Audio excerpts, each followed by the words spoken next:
Olá pessoal, me chamo Lázaro Bernardes, diretor comercial da Atlas Agro, a empresa que está no ramo do gergelim aí já faz mais de 8 anos. Estamos aqui hoje com o Valdinei Sofiati, pesquisador da Embrapa, que veio aí bater um papo com a gente hoje, trazendo várias novidades para a cultura do gergelim. Valdinei, seja bem-vindo, obrigado pela sua presença.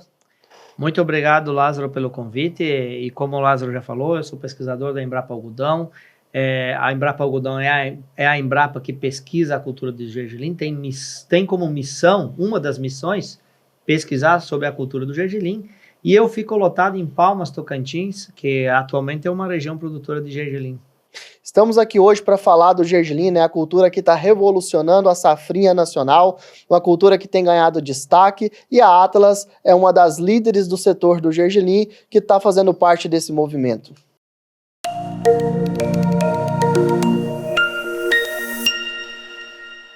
Valdinei, estamos aqui hoje para falar um pouco sobre essa cultura que está em destaque, né, no Brasil. O gergelim vem ganhando aí grande notoriedade pelos produtores rurais. E na sua opinião, o que motivou esse crescimento da cultura do gergelim no Brasil nos últimos anos, Valdinei? Bom, inicialmente o gergelim se tornou uma boa alternativa para uma safrinha tardia. Então o produtor que colhe uma soja mais tardia, que não tem mais janela para plantar milho, o gergelim se encaixou como uma luva nessa janela, que ele tem um ciclo mais precoce.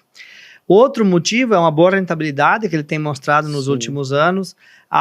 O poder utilizar as mesmas máquinas do cultivo da soja também facilitou demais para o produtor. E também o aperfeiçoamento tecnológico que ocorreu nos últimos anos, com novas cultivares, novas tecnologias do sistema de produção. E a gente vê também que ele é uma excelente opção para as áreas de baixa altitude, né?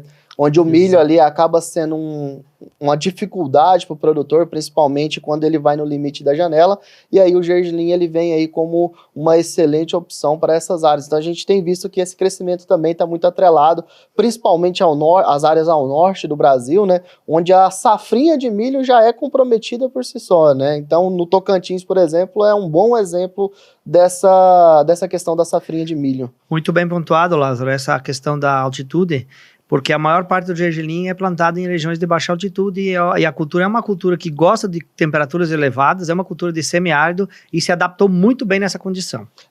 Pensando nesse cenário, né, de baixas altitudes, quais hoje são as regiões produtoras de gergelim principais aí do Brasil?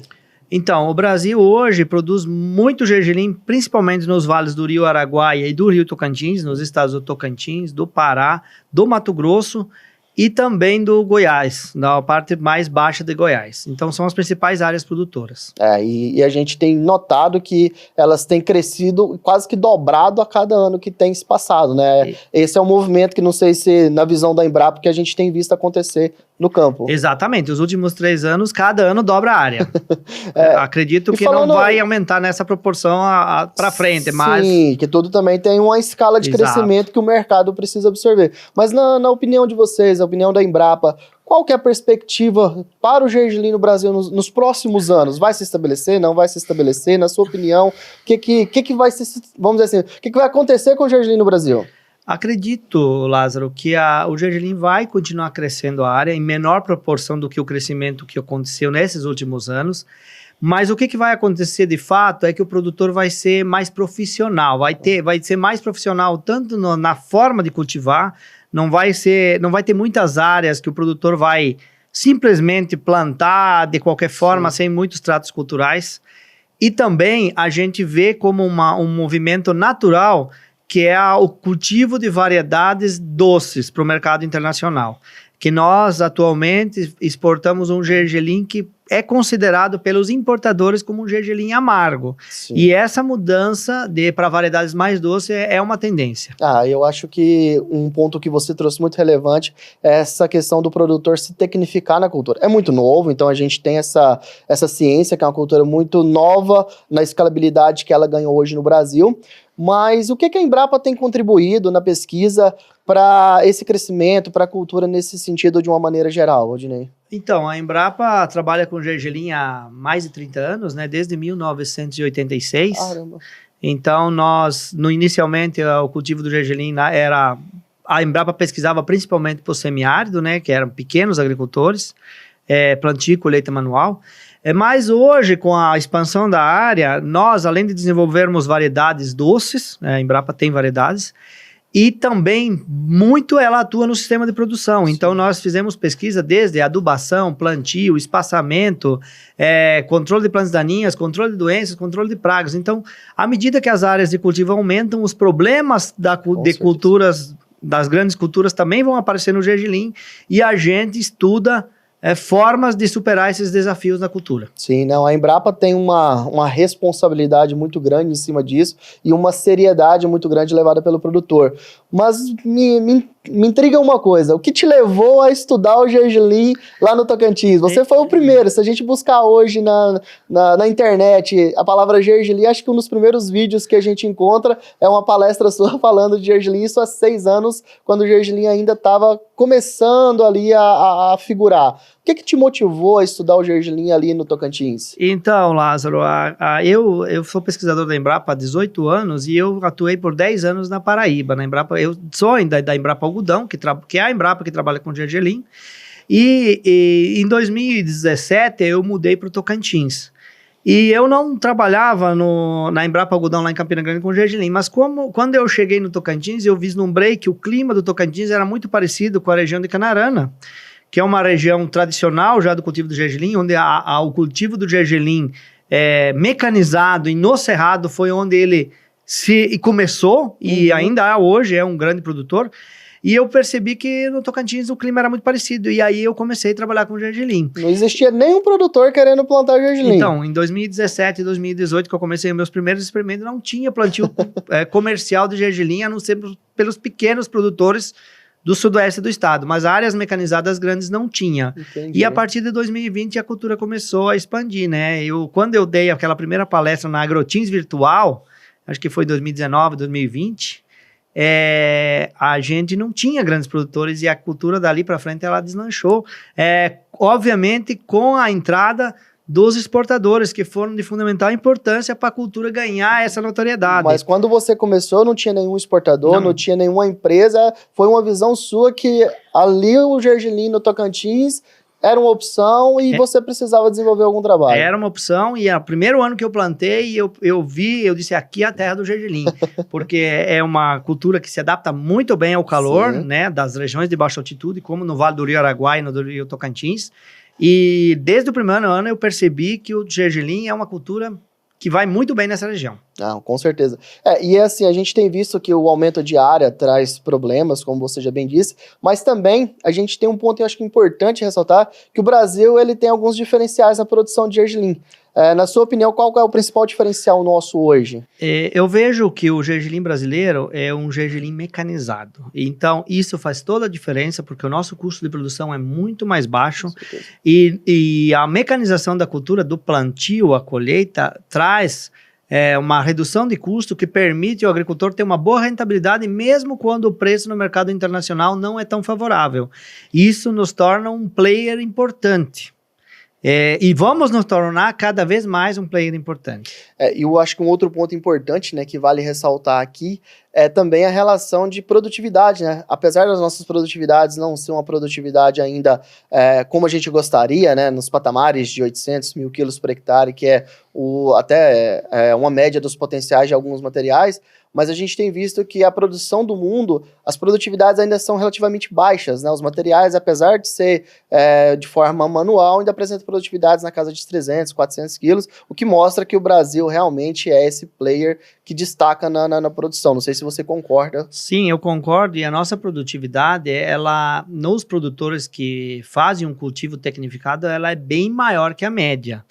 Acontece que, como o gergelim é uma cultura que tem um baixo custo de produção, muitos produtores acabam arriscando a semeadura em épocas muito tardias e tendo baixas produtividades, o que baixa muito a média brasileira.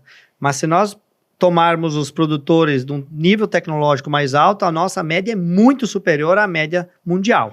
E eu acho que muita responsabilidade disso está envolvido com a Embrapa, com a pesquisa, com vários pontos relevantes do manejo do gergelim, né? E sim, eu acho que está relacionado com a pesquisa e também com as empresas que compram gergelim, com os exportadores, que muitas vezes nos procuram e passam isso para o produtor com trabalho em parceria que é feito com todos os exportadores.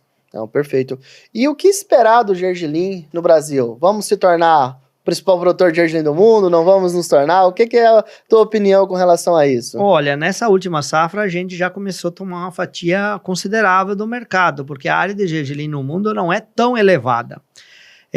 Eu acredito que dentro de alguns anos o Brasil se torne o principal exportador de gergelim do mundo, a não ser que alguma coisa muito catastrófica aconteça em termos de aparecimento de alguma doença ou etc. Mas o Brasil tem tudo para se tornar um grande exportador de gergelim, e o maior, né? Ele já é um grande exportador, mas o maior. O que precisa é que o produtor brasileiro use variedades mais doces e que tenham um grão melhor para o mercado internacional. Então, assim, acho que é um ponto importante, né? O que precisamos melhorar na tua visão, né? Na visão da Embrapa, para a gente ocupar essa posição de maior produtor, que é um vislumbre aí das trades, é um vislumbre aí dos produtores que estão na cultura. A gente entende que tem sim uma possibilidade muito grande do Brasil se tornar, mas o que na sua opinião, a gente precisa melhorar? Bom, como eu falei, o principal ponto é usar variedades que tenham uma aceitação melhor, que são variedades mais doces. Tá, isso é o principal, porque é o que o mercado que importa gergelim do Brasil exige.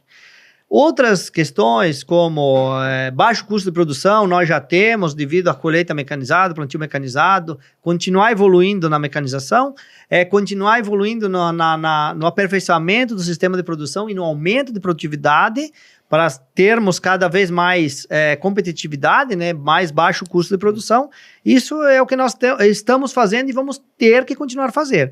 Mas uma das questões mais importantes é substituir a principal variedade, que é a K3 hoje, que é a variedade que é amarga, por novas variedades que são mais doces. Eu acredito realmente que essa fala sua é muito interessante, e nós da Atlas, a gente tem um alinhamento, acho que muito próximo com a Embrapa nesse sentido, né? Então, a Atlas viu isso um pouco lá atrás, antes mesmo da gente entender que isso seria um problema, e buscamos materiais no mercado, né? Materiais que têm aí esse potencial de adaptação para mecanização. Então, trouxemos aí materiais como Vitória, como Jordão, que veio de Israel, em parceria com a Equinon, e também desenvolver a pesquisa em cima disso. Então, eu acho que o mercado, ele é muito dinâmico, o mercado do gergelim, ele cresceu muito rápido, e esse crescimento, ele de forma desenfreada, ele acaba sendo um pouco perigoso, né? A gente até brinca que isso pode virar uma bomba relógio, né? Que pode explodir a qualquer momento.